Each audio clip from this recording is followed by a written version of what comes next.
네, 안녕하세요. 중국 공산당과 이민해방군, 글로벌리스트 흑막 세력, 악마의 나라티브 사제들 이 세 집단에 대한 전 세계 가치지향 애국민중의 투쟁을 매일매일 전해드리고 있는 세인의 탈출입니다. 오늘은 지금 미국의 그 바이든 쪽 지지율이 생각보다 굉장히 빨리 내려가고 있어요. 뭐 이렇게 가면 30% 초반까지도 금방 갈 것 같은데 이거를 왜 이런 일이 벌어지고 있으며 이 근본 의미가 뭔가 이걸 좀 큰 틀에서 한번 짚어보겠습니다. 먼저 세뇌 탈출 잘 구독력 부탁 말씀 올립니다. 신한은행 140-012-108493 주 백모 프로덕션입니다. 참으로 어려울 때인데도 꾸준히들 도와주셔서 백모 세뇌 탈출 별 큰 어려움 없이 진행할 수 있습니다. 감사합니다. 그 말씀 나온 김에 이번에 나온 신간 중국은 괴물이다. 제가 이제 매 시간마다 상당 기간 동안 말씀드리겠지만 이 책은 이 중국이 미국 사회를 얼마나 치밀하고 집요하게 침투해서 주물럭거리고 있는가에 대한 아주 그 참혹한 현실을 그리고 있는 고발서입니다. 이걸 보다 보면 좀 우울해집니다. 미국이 이 지경이라면 한국은 어느 정도까지 망가져 있을까 이런 고민을 할 수밖에 없습니다. 그러나 많이 걱정하실 필요 없습니다. 오늘도 살펴보겠지만 이 미국 사회를 망가뜨리는 데서 제일 앞장서 온 건 사실은 월스트리트를 중심으로 한 빅3, 빅머니, 빅테크, 빅미디어 이런 자들로 이루어진 글로벌리스트입니다. 반면에 한국의 대기업들은 한국 사회의 뿌리를 받고 있는 제조업 기반 대기업입니다. 미국 대기업들은 이미 미국 사회랑 관계가 없다고 착각할 수 있을 정도로 글로벌화되어 있어요. 그래서 여기가 이제 문제의 핵심 본진형이거든요. 이 본가가 없습니다. 한국에는. 또 그 본가와 밀접하게 돌아가는 미국의 과도한 개입주의, 즉 아무 곳이나 미군을 장기 체류시키면서 아무 곳이나 개입하고 싸우면서 미국의 입맛에 맞는 소위 현대 문명 국가를 현지에 바로 총뿌리에서 건설할 수 있다라는 그런 오만한 그런 음모 세력, 네오콘이라고 부르죠. 그 본가도 이곳에는 없습니다. 아마 그 덕분에 한국이 그럭저럭 버텨온 건지 모릅니다. 그래서 이걸 읽으시더라도 한국에 대해서 지나치게 비관하지 마시고 단지 우리 상대방이 얼마나 그 뿌리가 깊고 힘이 강한 집단인가 이것을 우리가 좀 굉장히 심각하게 고민해 보게 되는 그런 책입니다. 한마디로 말하면 지금 바이든 지지율이 끝모를 추락입니다. 이 글로벌리스트 좌파라고 말할 수 있죠. 이코노미스트랑 유고브. 이 글로벌리스트 좌파 기관이 조사한 건데 여기에서도 이제 지지 39% 반대 49%. 그러니까 굉장히 낮게 나오고 있는 거예요. 이제 30% 진입한 겁니다. 제가 이거 30%대 진입합니다라고 며칠 전에 말씀드렸고 이것은 앞으로도 이 추세는 계속 갈 겁니다. 그래서 아마 연말 전에 30% 초반까지 가지 않나 저는 사실 그렇게 봅니다. 특히 여기서 이제 쇼킹한 거는 한 7%포인트의 지지율이 빠진 건데요. 그러니까 얘들 조사 기준, 얘들도 주기적으로 조사를 하니까 얘들 조사 기준 7% 정도 지지율이 이게 불과 일주일 사이에 빠진 겁니다. 그러니까 얘들 조사 기준 바이든 지지자들, 민주당 성향의 바이든 지지자들이 무려 7%가 민주당 성향 사람들의 바이든 지지자들이 그전에 86%였는데 79%까지 내려갔습니다. 앞으로도 더 내려간다는 소리입니다. 무당파는 바이든 지지가 39%밖에 안 돼요. 이들은 이제 바이든을 지지했던 자들은 또 이 바이든의 당선을 축하했던 정치평론가들은 그 바이든 당선 직후에 마침내 성숙한 어른들이 집권했다. 이런 얘기를 썼죠. 조중동도 이런 표현 많이 썼어요. 이게 왜 그러냐면 이게 미국의 빅미디어가 쓰는 거거든요. 그러니까 mature adults. 조중동도 트럼프가 이 미국 그 정계에 성숙한 어른들 다 쫓아내고 뭐 아무것도 모르는 그 아마추어 같은 젊은 것들로 짜갖고 미국 정치를 장난감 다루듯이 쪼물락쪼물락한다. 이것이 미국 빅미디어의 트럼프 비판의 요지였고요. 이 요지, 즉 성숙한 어른들을 다 쫓아냈고 성숙한 어른들의 정치가 트럼프에 의해서 파괴됐다라는 그런 명제를 조선일보와 동아일보 같은 데서 중앙은 잘 안 보니까 모르겠는데 나발을 불었었습니다. 지난 4년 동안 내내. 나발을 불었어요. 성숙한 어른들. 이런 용어로. 그런데 이제 그래서 이 자들은 바이든이 당선된 직후에 드디어 성숙한 어른들에 의한 책임 있는 정치가 회복됐다. 뭐 이런 식으로 떠들고 또 스스로도 머리에 그렇게 뽕을 놨다고요. 근데 이 자들의 입에서 이런 얘기가 나와요. 우린 처음에 성숙한 어른들의 정치가 회복된 걸로 알았다. 그런데 요새 진행되는 이 일련의 지지기반 붕괴 사태를 보면 이거는 세상에 종말이 온 것 같다. 아포칼립스가 온 것 같다. 그래서 아침에 눈뜨기가 겁난다. 이민, 국경, 범죄, 그다음에 그 코로나도요. 10만, 20만이 하루에 발생하더라도 별로 안 죽습니다. 나라가 충분히 위중증 환자를 위한 그 ICU, 그러니까 중환자실을 충분히 확보했습니다. 용기를 가지고 그러니까 일상으로 돌아갈 수 있습니다. 이런 로직을 쭉 일관되게 펴왔으면 국민들이 안심을 해요. 사실 현실이 거기에 가까우니까. 그런데 뭐 난리를 부리니까 이게 말이 안 된 거죠.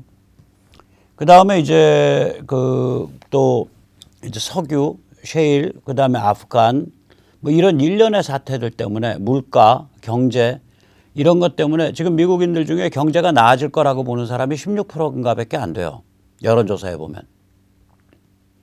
이런 악재들이 계속 상호작용하면서 막 터지고 있어서 이 아침에 눈뜨기가 겁난다. 그런데 저는 다시 말하자면 이 악재가 문제가 아니라 악재 아무리 터져도 국민이 개돼지화돼 있으면요. 베네수엘라 보세요. 개돼지화돼 있으면 이 악순환을 못 벗어납니다. 악재가 터져서 삶이 피폐해져. 그럼 또 좌파 선동에 거기다 약간의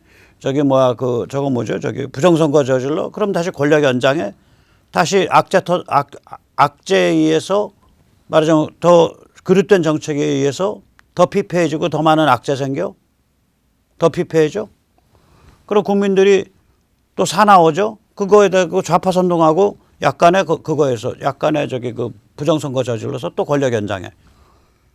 그러니까 악정, 나쁜 정치를 해서 그 결과로 사람들이 곤궁하고 피폐해지면 거기에 대해서 극단적 좌파 선동 또 불지르고 그걸로 정권 연장하고 그걸로만으로도 정권 연장 안 될 것 같으면 거기에다 칵테일로 부정선거 집어넣고 권력 장악한 다음에 또다시 악정을 저지르고 이게 지금 베네수엘라의 그 악순환 구조거든요. 그러니까 악정에 의해서 국민들이 피폐 공궁해진다고 정치 변화가 오는 게 아니에요. 정치 변화는 정신과 가치에 관한 문제입니다. 정신과 가치를 가지고 중무장한 저항 세력이 있냐 없냐 그것에 의해서 정치 변화가 오는 겁니다. 그런 점에서 이제 미국 정치가 지금 굉장히 이 민주당 혹은 이 글로벌리스트들이 감당하지 못할 그런 오각형, MTR 오각형이라고 제가 부르죠. 맨 위에 새로운 유형의 대중, 다시 말해서 네트워크화된 개인들, 그 다음에 각성한 종교계, 각성한 지식인, 트럼프, 폼페오, 드산티스, 에버트 같은 대통령급 정치 스타, 그리고 공화 신주류와 같은 정파와 정당, 이 5개가 각이 맞물려서 상대방을 밀어붙이고 있다고요. 그 5개가 정확하게 공통된 언어, 공통된 관념, 공통된 관점을 가지고 있습니다. 가치와 관점을 공유하고 있습니다. 이 5개 꼭지점이 전부. 무서운 거죠. 예를 들어서 백모와 같은 관점을 그런 언어 체계를 일반 대중이 확실히 가지고 있고 또 종교계의 지도급 인사들이 그것과 비슷하게 공감을 하고 또 수많은 지식층이 그것과 비슷하게 공감을 하고 대통령 후보 혹은 대통령급의 정치 스타가 그것과 공감을 하고 국힘의 국회의원 중에 한 100여 명이 그것과 공감을 하고 이래버리면 상대방 당할 수가 없어요. 미국 그게 돼 있는 거예요, 지금.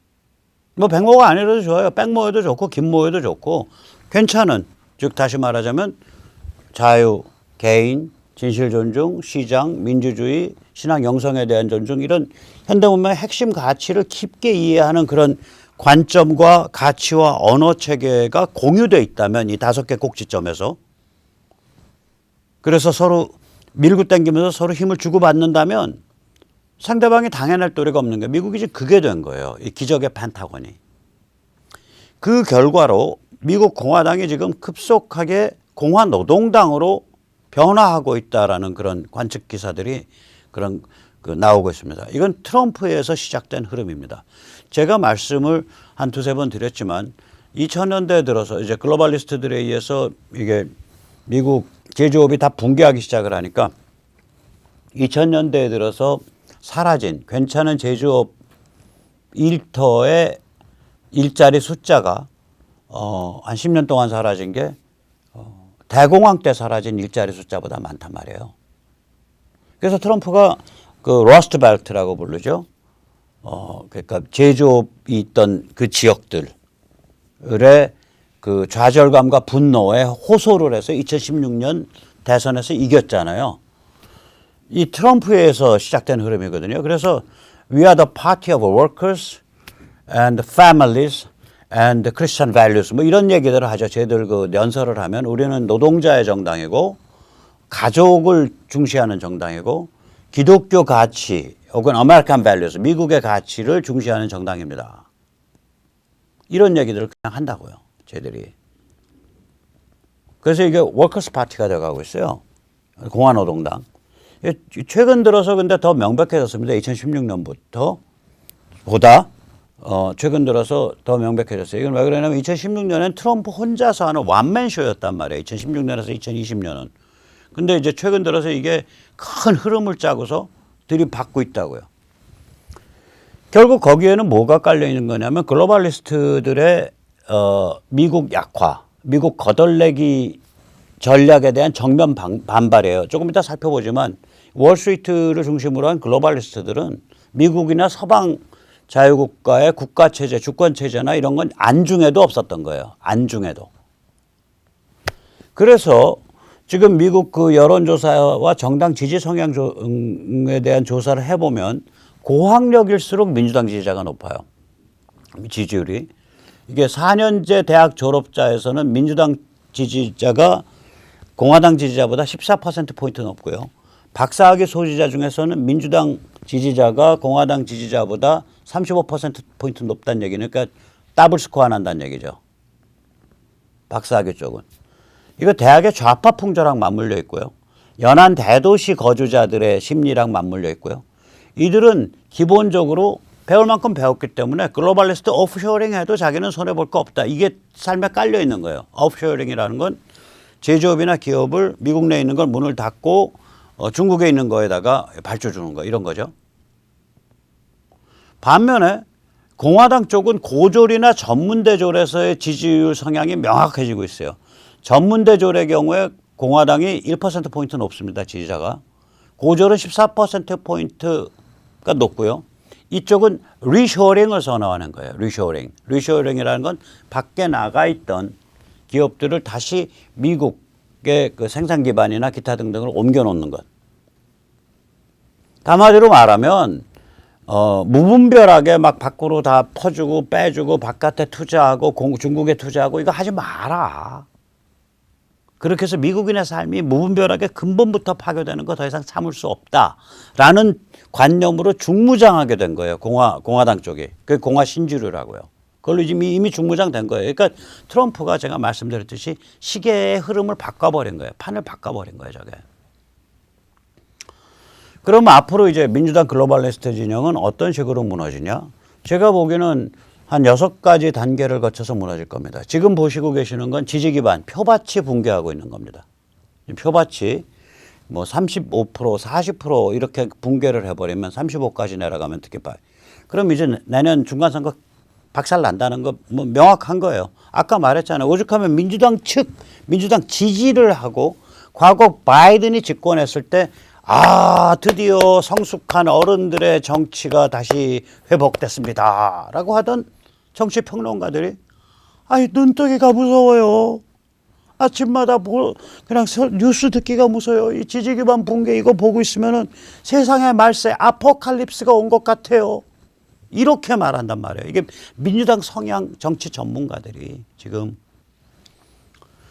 자, 그래서 이게 지지 기반 표밭 붕괴가 온다고. 이거 뭐 붕괴 오면요. 여기에 목줄 건 인간들부터 먼저 튀어요. 이제 지진 날 것 같으면 쥐새끼들 먼저 튀잖아요. 이게 정치인, 관료, 정계 인사예요. 왜 그러냐면 여기는 정치 풍향에 따라서 자기 밥줄이 왔다 갔다 하는 데니까 가장 민감하게 튑니다. 저기서. 내부 고발 나오고 뭐 별거 다 나와요. 그 다음에 세 번째는 뭐가 튀냐.